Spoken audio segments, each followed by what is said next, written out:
All righty. Hello, hello, hello. Welcome to Tabletop Tuesday with your host, CAVBoss. I hope everybody is having a most bodacious Tuesday.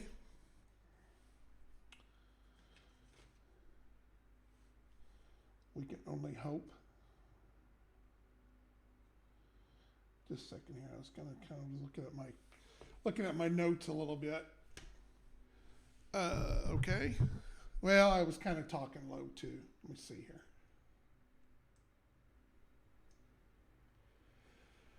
here. I did get my hair cut finally. I'm starting to come out of my exile. Is that a little better with the sound? I was kind of talking kind of quiet.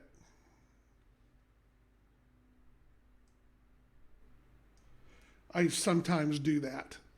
Can be a little quiet. Imagine that.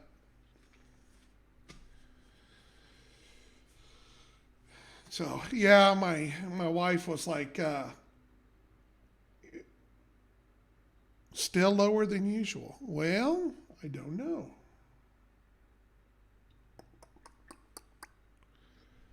Let's see here. Crank that dude up. We'll see if that's a little better. Rock and roll. All right. So anyway, hello Hobby, hello Emerald, everybody. We are here for a Tuesday night.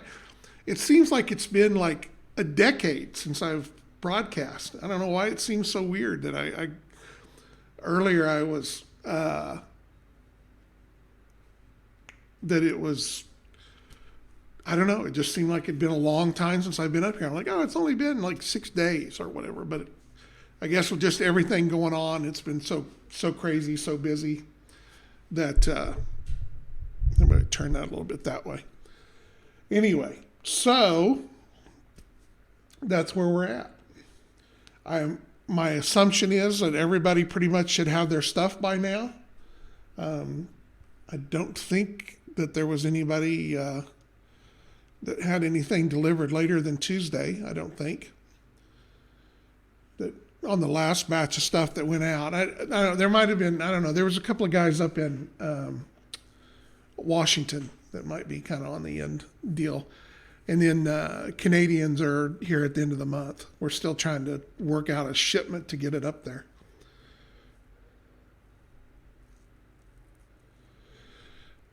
Well, good, Hobby. I'm glad you're enjoying it. I've almost got an actual guide done on it. I thought I was going to finish it today, but I'll have it done tomorrow afternoon. I think the only thing left to do on it is the landing gear and add some pictures so that people know where all the details go to. So other than that, we'll have that out too for those that don't want to follow along with my 6-hour meandering Twitch feed, which, by the way, I did put that up on the YouTube channel. So if you'd rather watch it on YouTube, it's up on YouTube right now. I do plan on going through and cutting it down a little bit and clean out some of the stuff, but I just haven't got to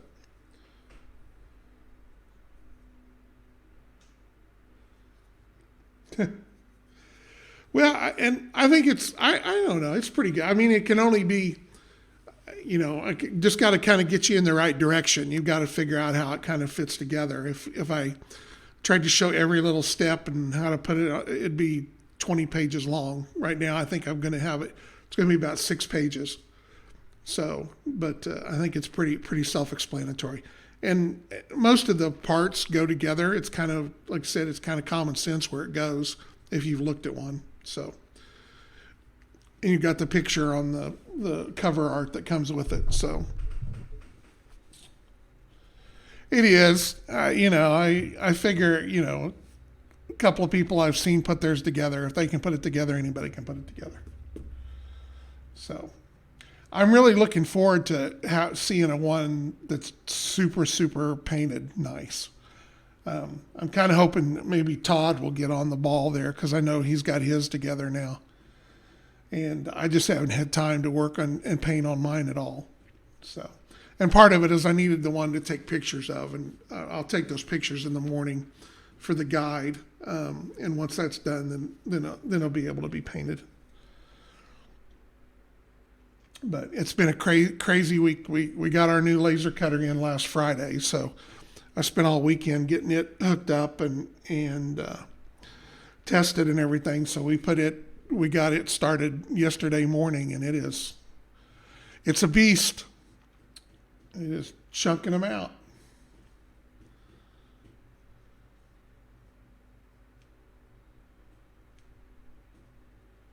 Yeah, no, I know the Kodiaks are starting to make their out into the wild or whatever, and I've seen a couple of people comment about the tight fit. Um, it is what it is. We didn't catch it, and I don't know that if it's going to be every model, but and we may be able to adjust later on for a little bit, but. They just have sometimes when these molds compress, they can make stuff a little tighter than it normally is, and generally we try to put in a little bit of wiggle room for that. But the dual cast is totally different than the way we do metal and everything, so it's a little bit of learning on our side too. So we'll get better. But it wasn't so horrible that I was like, oh, we can't send them out, because I don't like the fact that you have to do a little work to get them in there, but you can make it work. So I thought it was at this point we needed to get them out.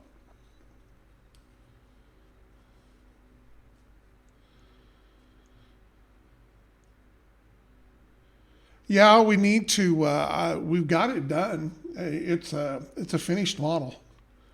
It's a 3 variant one, so it'll come with the base, and then you'll have parts to make 3 different versions of it. So it's going to be a big boy too. I'm not as happy with the Kodiak as I thought I was going to be. I know that, and it's one of those that I kind of, everybody else seems to like it, so maybe it's just me. But I don't know. It's didn't totally turn out the way I wanted it to. But that happens.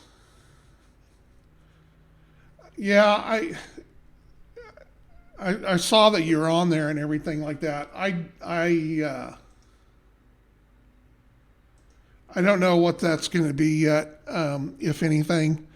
It's just something Chris decided he wanted to go off and work on.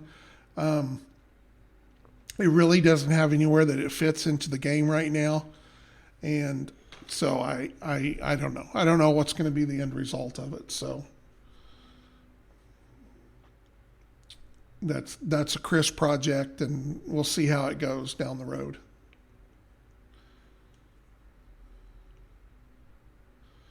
If anything, it might be something he might want to put up as a 3D file or something. So, all right. So, what I wanted to talk about tonight is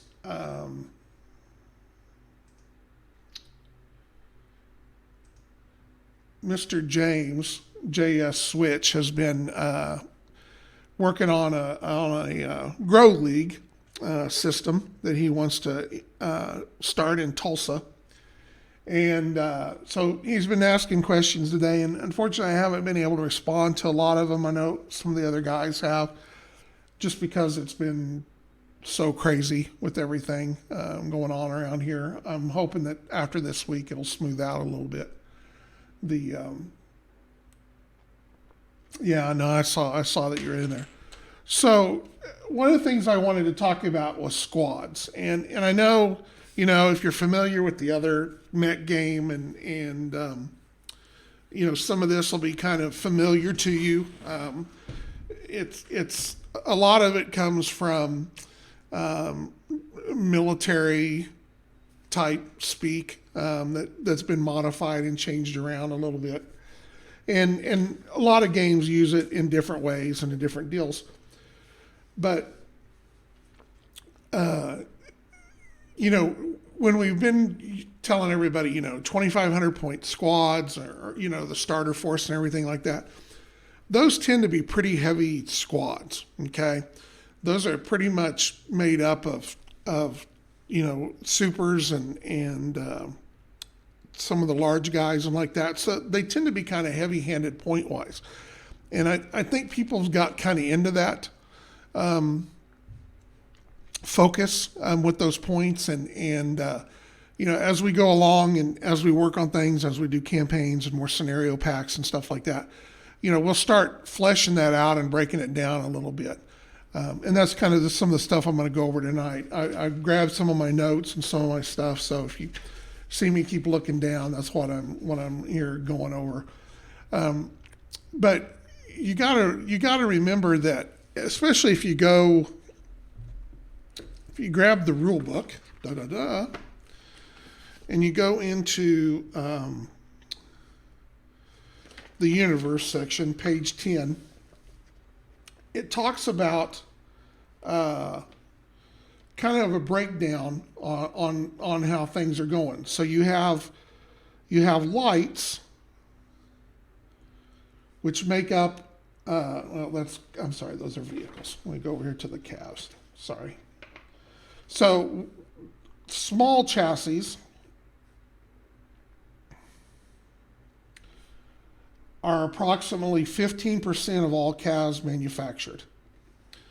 Your mediums are 30%. Your large are 25%. Your extra large are 20. And then your supers are 10. So put that here. So I've got that here in front of me. So I don't have it memorized. That stuff has fallen away a long time ago. So if you really look at, if you break it down from the large point down, so that's going to give you 12, 11, 10, 9. Those are going to be 8s and downs, okay? That right there is 70% of all the models of all the CAVs that are out there. So, that's a big chunk of that. And if you take the larges away, you're at 45%. So almost nearly half of all models or CAVs that are built are small and medium chassis. So, that's, as you're playing and stuff like that, that's really going to dictate, especially from a campaign standpoint and stuff like that, or when we're building squads out for scenarios and stuff like that, those are the numbers that we go and look at. So, if you take kind of an average on points, I want to say 2, 4, 6, 8, 10. Yeah, so you've got, let's see, I just had it in my head.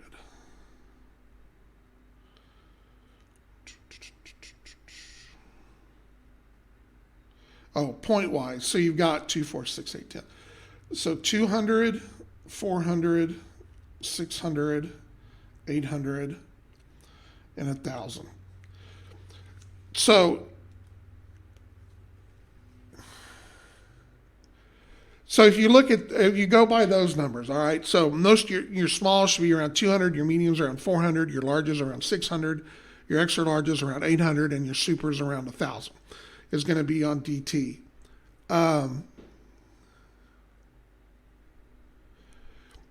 So, if you take, and let's say that you have, let's say a Terran force, okay, which is, let's say is 5, that's 5 CAVs make up a Terran squad. So, half of those, at least 2, maybe 3 of those, are going to be small and medium. So let's say that we've got 2.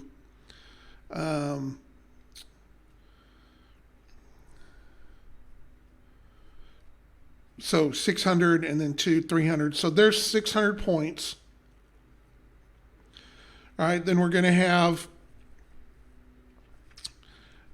maybe a large in there. So you got another 600. And then if you throw an extra large in there, or a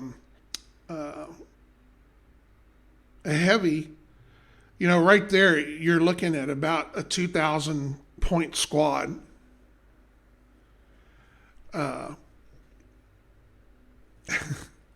Yeah, if you get into vehicles, I'm just on calves right now. I mean, vehicles are going to be a whole new deal.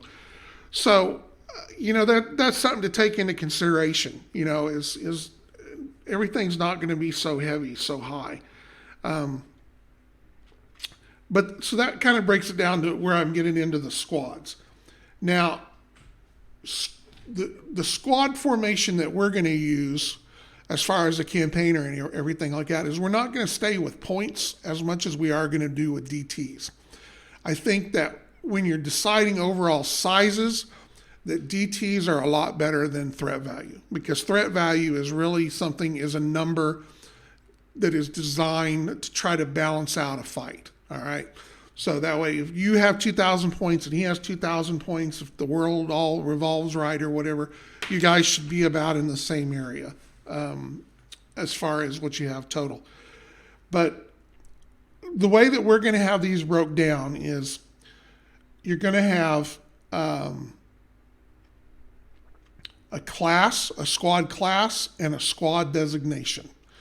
So your classes are going to fall into your basic, what you see. You got light, medium, heavy, and assault. Okay, those are going to be your basic squads that are going to be that will help determine that DT factor. So, and I think that it works out to, let's see, a light averages out at 3.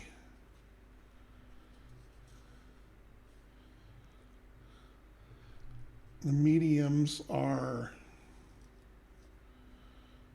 4. Heavies is 6. And then assaults are going to be probably around in the 8, 9 area. All right, so let's talk about a little bit about squad numbers. So, and I'm going to stay with Terran because that's kind of where my notes are for tonight and everything like that. So, a Terran Cav squad is generally 5 models. So, a light Terran squad should run somewhere between 15 and 18 DT. A medium is going to be 19 to 30. Heavy is going to be 31 to 45. And assault is going to be 46 to 60. Now, that's not that you have to run out and put 12 DTs into an assault squad. You can change that around and everything, but your assault squads are not going to be nearly, your light and your medium squads are going to really be more the predominant squads that you see in a force. But then they're going to come in and then they're going to have designations for these squads. Okay. And the designations are really designed to give you an idea of what that squad is. And it's something that the Army does, that we do in modern times with different names and stuff. But and has been used in war and combat forever. So no one system has the end all of all these things. So some of the squads that we've got are a command squad. Okay, that's pretty self-explanatory. That's going to be a commander. Probably has more communications, more ability to get in touch with the battle net and so forth, and everything like that. You're going to have fire squads. Fire squads are going to be more towards the heavy rocket side, heavy missiles, big things like that. You're going to have support squads.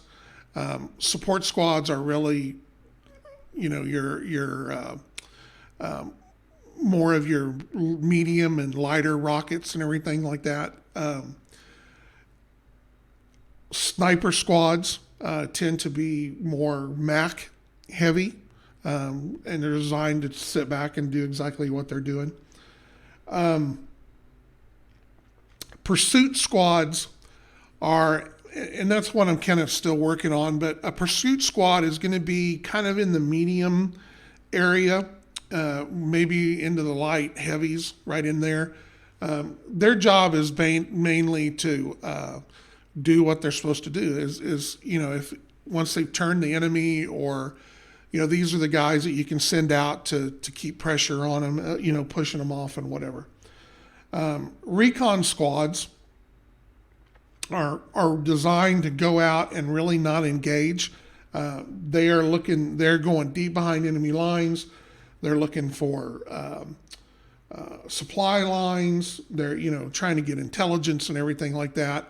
So they're going to be super fast and really small. So they're not designed to take firepower. You screwed up if you're running a recon squad and you get into a big fight.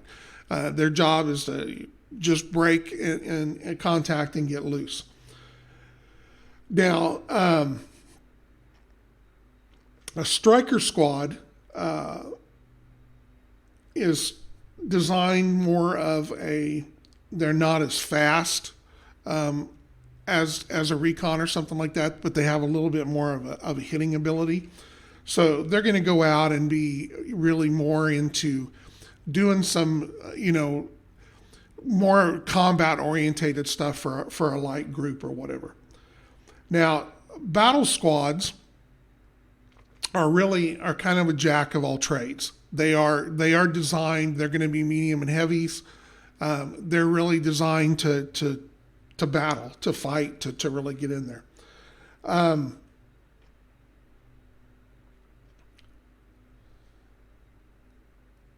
You have scout squads, which are kind of in between a recon and a striker. They do have the ability to engage a little more if the situation can feel like that's what it needs to do, but it still has the speed to break loose. Then you have skirmisher squads, and skirmisher squads are basically, they're designed to be the first contact. They're the guys that are running down and getting in, start sniping, picking targets of opportunity or whatever, and then to fall back to the main force as the battle truly engages. Now, and these all fit within, we're not saying that all of a sudden we're having all these different squads. As far as you still have your basis, you still have your attack, your recon, your fire support, that goes with the rules. These are subcategories that are out there to allow you to, add a little more flavor to what you're doing. A lot of this will show up in the campaign system, as far as, how big you want to build something, what roles that you want to put in them. So that's where that's coming from. Don't think that we're getting ready to throw all the squads out and oh my God, we had an attack squad, but that you still are going to have all that. But different ones of these are going to fall under that. Like an attack squad could be, could still be a command squad. It could still be a sniper squad. It could still be, pursuit or a striker, or a battle squad. All those are going to fall under the attack. Yeah, these are role designations. These are not new classifications. Those are not changing. You still have your attack, your recon, fire support, but these are just more of a specialization, so that you can have something to when you're putting a force together and have something to go look at. How do I want this to be? How do I build this in the CAV universe? What are they doing? And transport squads and right. Well, those are basically, that's what they are. Transport is transport. So there's not really a sub designation with that, other than, you'd have a light, medium, heavy, or an assault transport force. Same thing with aircraft. Aircraft are going to have a little bit of some of specializations in what they do. Are they, are they EWACs? Are they bombers? Are they, are they strike craft? What are they going to do there? So they've got their own set of designations that run down through there as well. But it all works within the current rules that we have. Like I said, this is just fluff, I guess, flavor that you'll be able to build into your scenarios, into your, what you in your mind. What am I? I've got an attack squad, but what do I want that attack squad to be? How do I want it to be? Do I want it to be a sniper squad? Do I want it to be, fall back and be a, more defensive in nature and stuff like that? And we'll add some more into this as we go through. So,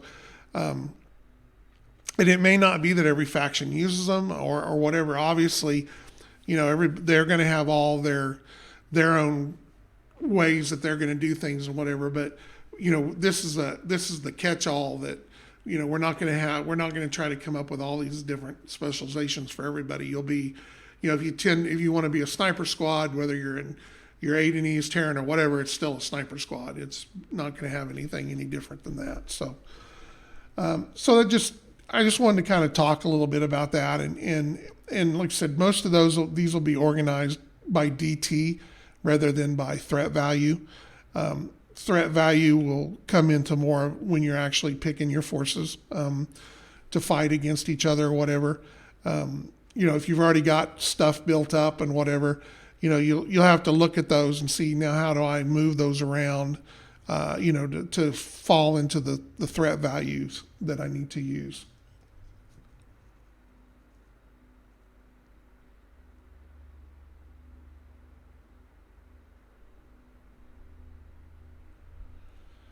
Well, I guess, I mean, you can make your game however you want to be it. It's not a matter of, you don't know, who might be doing this or doing that. That's part of that story. As you're putting that scenario together, how did this fall out? Was it a recon squad that was back in there? That was just doing this, and this happened. Was it a striker squad?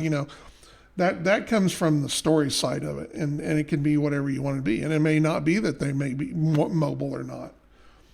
So again, I'm not trying to tell you what it has to be. I'm just giving you some options so that when you put things together, or if we talk about things in a scenario pack or whatever, you have a better idea of what we're looking at and what we were looking for and what we're trying to do. Yeah, it's more of a flavor thing. It's not an all new set of rules or anything like that we're putting in there. It's nothing that needs to be put in the errata or whatever. It's just stuff that you're going to see going forward as we talk about stories in the JOR and in the campaign book and more scenario packs and flashpoints and stuff like that. That way it doesn't always just have to be, it's a squad. It's a Terran squad. They've got 4 guys, 5 guys. Okay. Yay. Haven't seen that before. So it's building on what we already have. So that's kind of where that's coming from. But it's something that I kind of got in my mind today with some questions that James was asking and stuff I've been working on.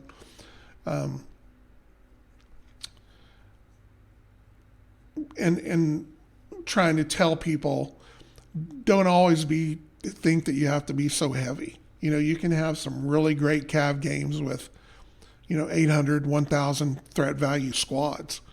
You don't have to always make them these huge things of larges and supers out there. So just kind of keep that in mind when you're putting stuff together. Don't be so tunnel vision because of 2,500 or 5,000, because I think that, I see that, the tournament points that we've chosen for the tournaments for a couple of years, have become this, I've got to build this 5,000 point force or whatever. But you don't have to do that. Or you can take a 5,000 point force and build, a couple of companies worth in there and not be so heavy and still use those points. So, take that into consideration as you're going. I mean, I know everybody always wants to be the quarterback and, you know, prom king and everything, but it doesn't always work out that way.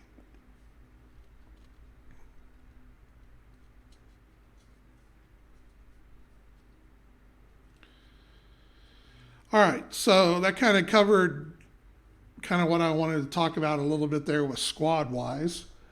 Um, I would like to.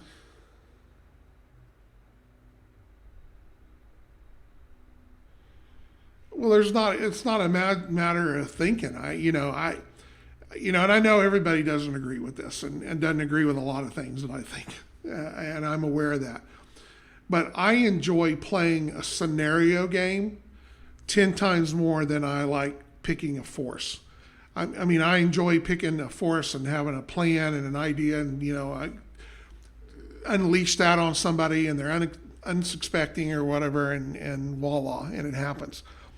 But I enjoy games a lot more where I show up and they hand me these guys and they say, "Here, this is what you've got."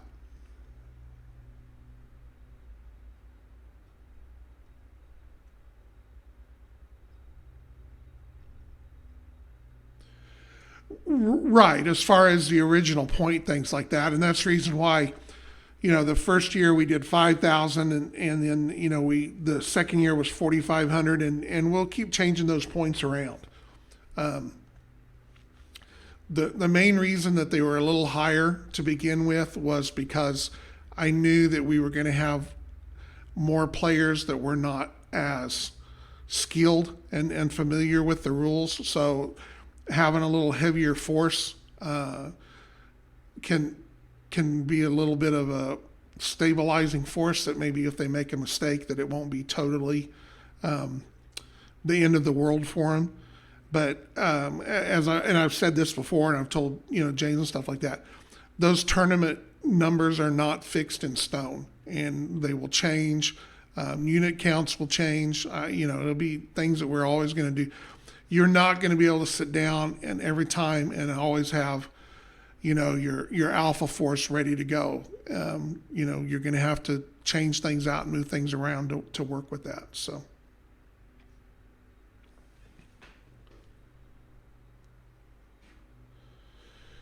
Well, and again, it's like Good Huntsman said, it's not necessarily a threat value thing.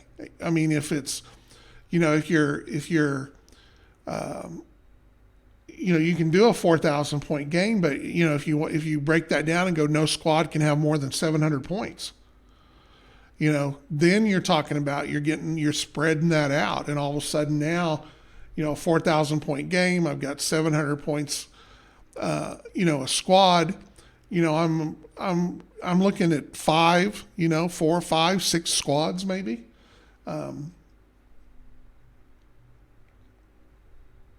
So it's just a matter of how much you want to play and how much time goes into that too. The part of the reason why the tournament kind of stays in the 2 to 3 squad area is because that makes for a good, for a couple of good players that know what they're doing or whatever. You're looking at a 90-minute game, 120 minutes, 2 hours, maybe a little bit over. So. Yeah, I mean, losing 500 points is a big deal. So,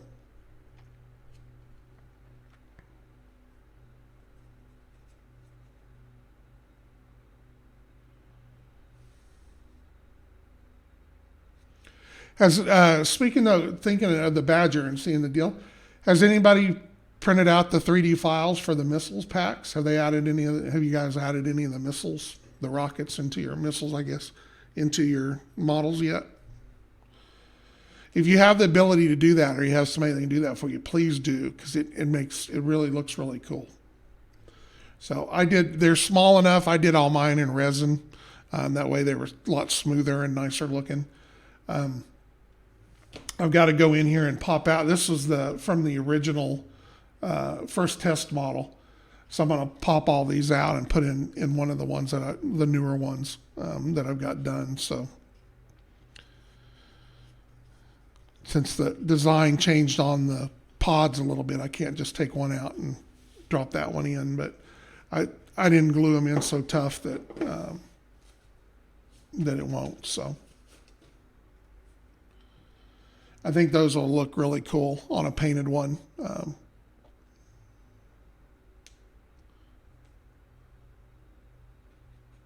And don't worry if you I don't think they're deep enough to go all the way through. So, I noticed I think on Todd's it looked like he put a piece of backer board or something behind the holes, so you couldn't see all the way through them or whatever. I'm pretty sure that the ends aren't thicker than the actual material. So if you end up doing that, you can always put them in afterwards. They'll still fit. Worst case, you may have to sand the back down just a little bit, but I'm relatively sure that they don't go all the way through. I can look right here on this one. I've got to go through and re-glue some of this stuff. I built stuff so fast that I didn't do the greatest job in gluing them.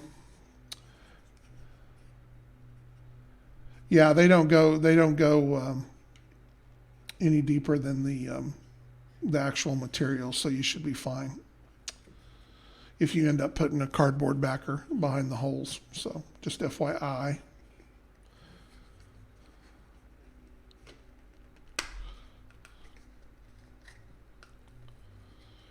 As the pot dies a cruel, horrible death here.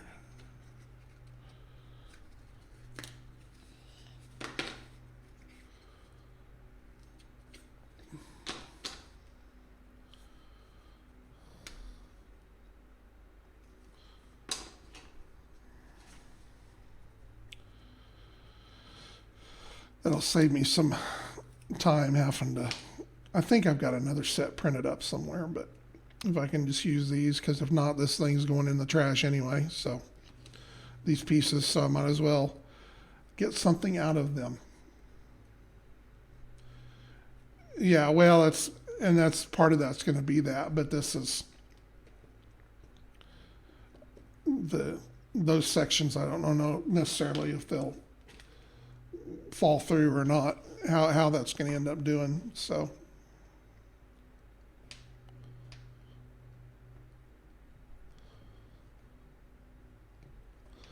trying to see if most of them will push out. I think you can definitely tell sometimes I glue them better than other times.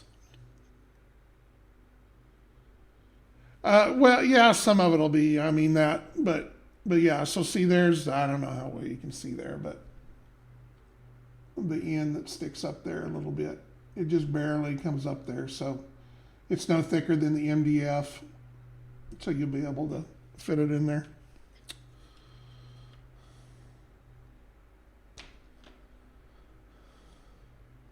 I know on this first one too, they were a lot tighter.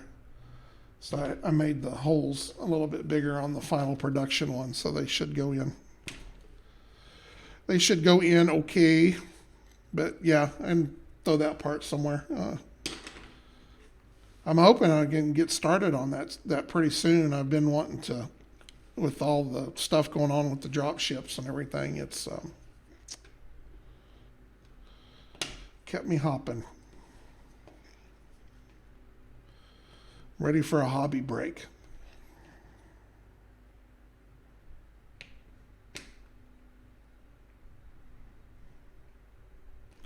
Some of those I must have really glued in. It's like, hey, we don't want to come loose. That one came out. I want to snap them.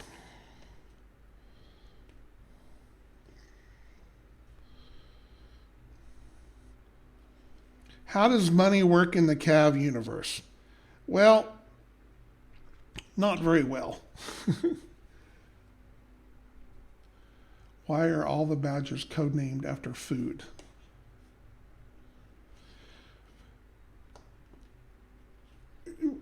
Yeah, well, here's what happens is there is a sort of an international or galaxy currency, which is the Adenese, their Galtex. Okay. So, you've seen us mention with some of that. So that's kind of, anytime we talk about that we put a price on something like that, we use a Galtech as the base for that. The problem that you have, though, is that not always that it's not necessarily, an overall. If you go into a Malvernus system or an independent world or something like that, they may be set up to use Galtex and they may not. So that it's not a major deal. Where the Templars come into play is, so let's say that you go to a Templar world and where they have one of their places set up or whatever like that, and you need to make a transfer to somebody that doesn't necessarily take Galtex or whatnot, and you could pay them with Galtex or whatever, but the Templars act as kind of an intermediary between how you want to do that. So let's say, you're going somewhere that they're not going to accept Galtex, but you have Galtex. You can go in there and deposit those Galtex with a Templar force or whatever like that. And if where you're going, there is another Templar group there or one of their facilities, they have the ability to issue you something for that world that will allow you to actually spend it and pay it there. So they're not on every world. They tend to be towards the higher end ones, and especially with mercenaries and things like that. They tend to be an intermediary.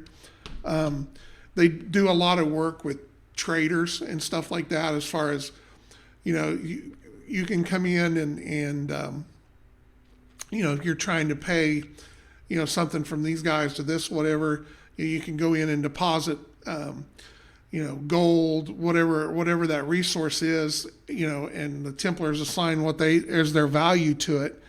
And then if you need them to forward that to somebody, then they will.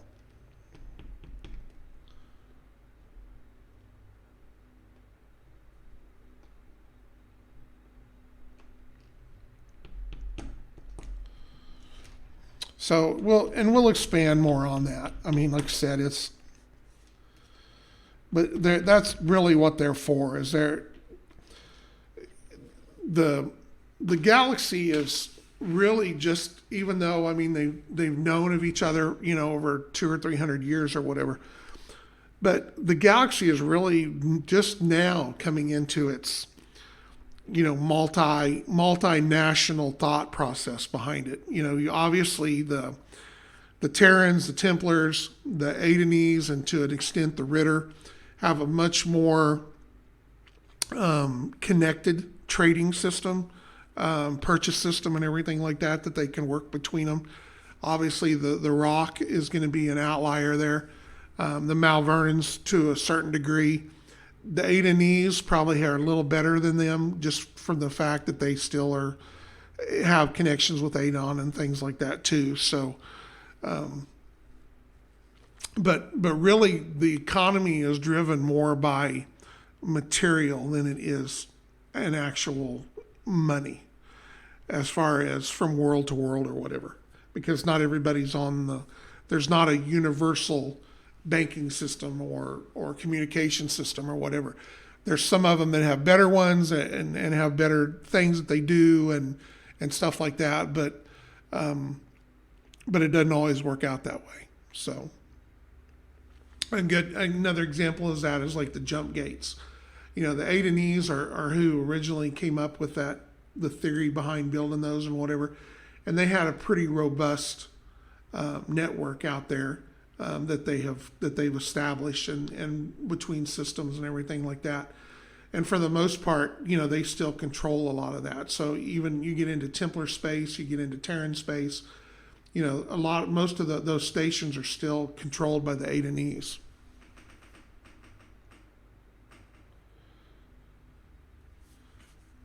they don't really have any formal relations. I mean, there always are back channels. You still have, the Adenese, the Amethyl still have a lot of connections with their original states, but family ties, whatnot, and everything like that. So it's almost kind of like the U.S. and Iran kind of a deal.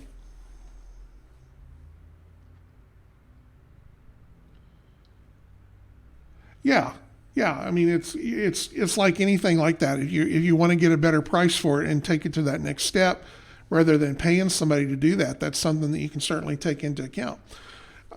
Scrap steel in the United States is a very good example of that. If you just load up a truckload of steel or whatever that you've iron or whatever that you've picked up, and you take over to the scrap yard and pay it, they just come up with a base. Oh, we're paying 100 a ton right now or something like that, and that's what you get. But if you take the time to go in there and sort that down and cut it down into a certain size and everything like that, you get a premium price for that. So, it just depends on how much effort you want to put into it.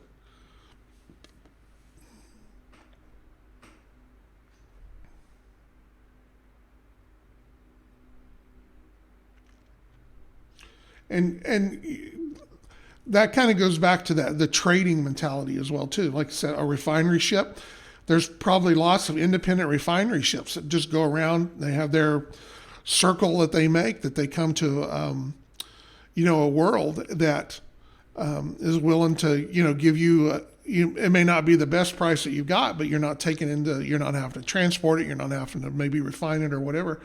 So it may be if it's something that you're manufacturing, that you're producing a lot of or whatever, at that point, it's the refinery ships buy it, they take it, and they sell it at a better price somewhere else.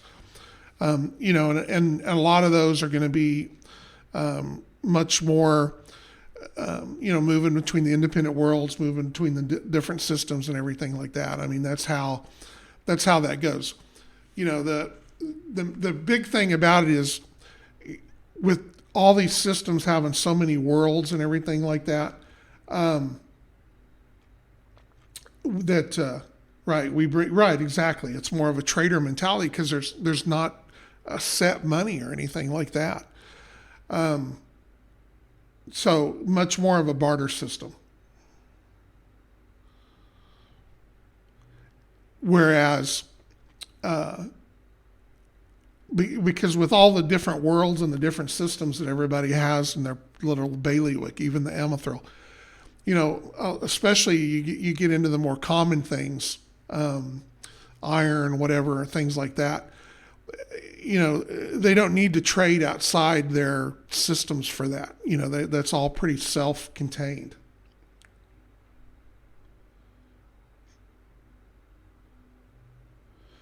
How do we think that the Rock named their ships? I actually was thinking of that back a while back, and I really didn't come up with anything. I don't know. It's something I'll have to give some more thought to. Like I said, I kind of touched it with a little bit, and then I got off on another tangent and things like that. But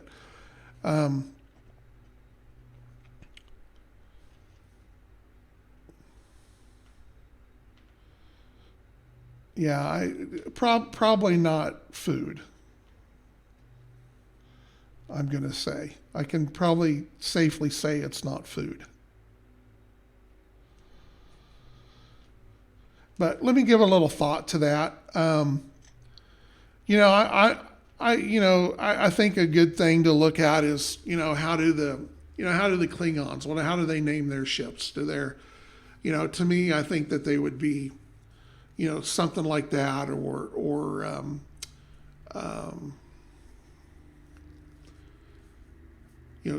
something heroic or something to them.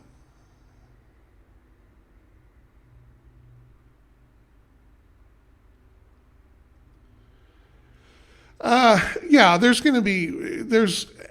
and we've touched a little bit about it in a couple of scenarios and stuff like that. There are some materials out there that are not as common or whatever, or super stuff that's not really out there, and we'll build that as we go, that we go through there.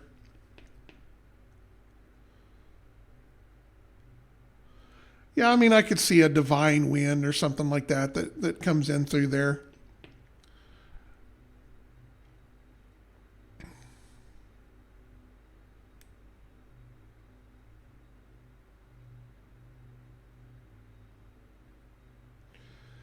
I don't know that the Rock have any humor.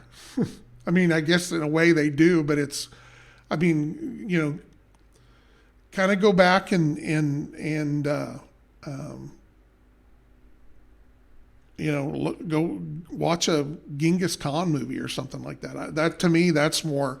To me, the Rock are much more Mongolish or whatever. So, that to them, humor is, hey, go out there and set that guy on fire, or something like that. I don't know.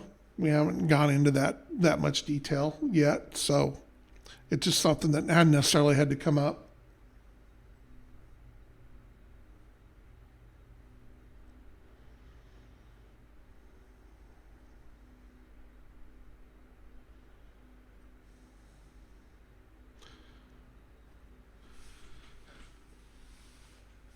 A lot of these things come about, like I said, from a need when something comes up that we're doing something or whatever. I would imagine, as we move forward with the RPG and the stuff like that there is more of that'll be defined.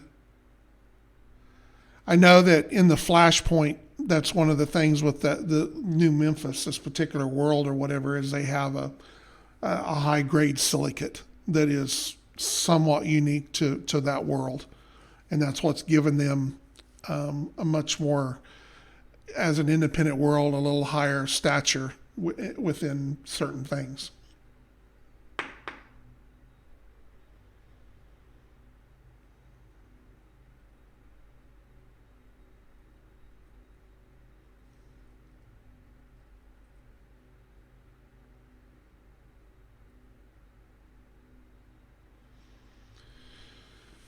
But come up with all those great sci-fi names. So yes, the high grade silicate must flow.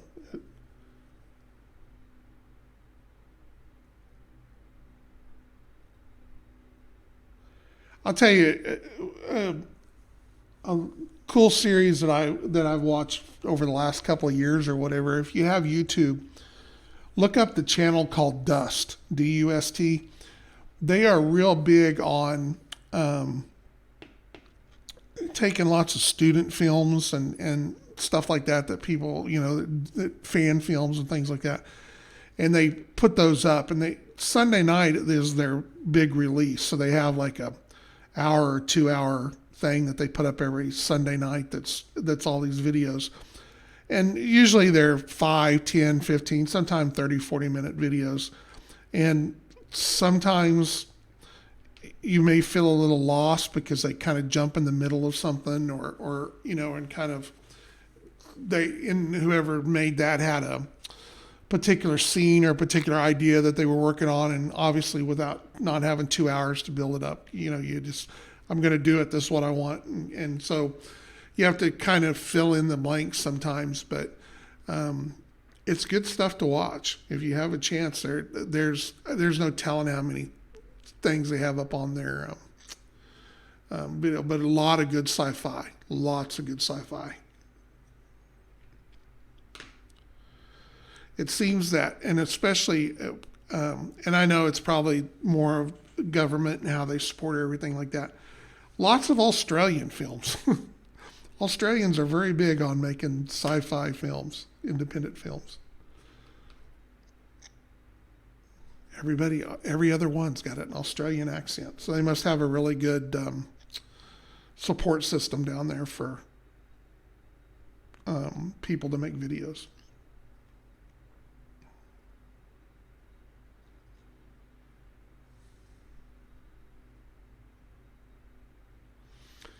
All right, well, we're kind of down to the last 5 minutes of the day. Kind of running out of steam here. I don't have a lot more to cover. But I just, like I said, my main thing tonight, I just wanted to kind of share some thoughts and ideas with you guys, and we'll flesh that out a lot more.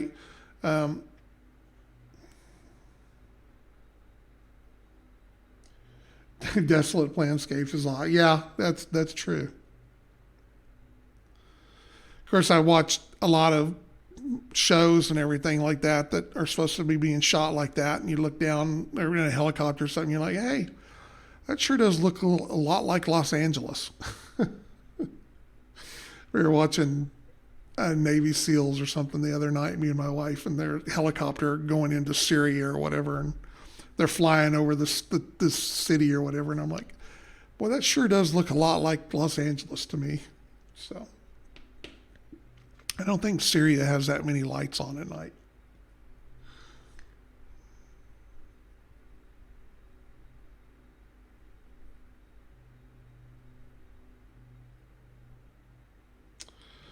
So anyway, well, guys, I'm going to call it a night. I'm ready to get out of here, and hopefully I'll get more things done this week and can get back into everything like that. James and I will be back tomorrow night. Hopefully we'll come up with a new topic tomorrow to go over with. And then Chris, I think, is back on to working on some of the 32 millimeter stuff. I know he mentioned it the other day that he was going to come by and talk a little bit about power armor. So we'll see how that goes. So everybody, take care. Thank you for coming by. Hope you enjoy everything that you're working on, and I appreciate the support, and we will talk to you later. Have a good night.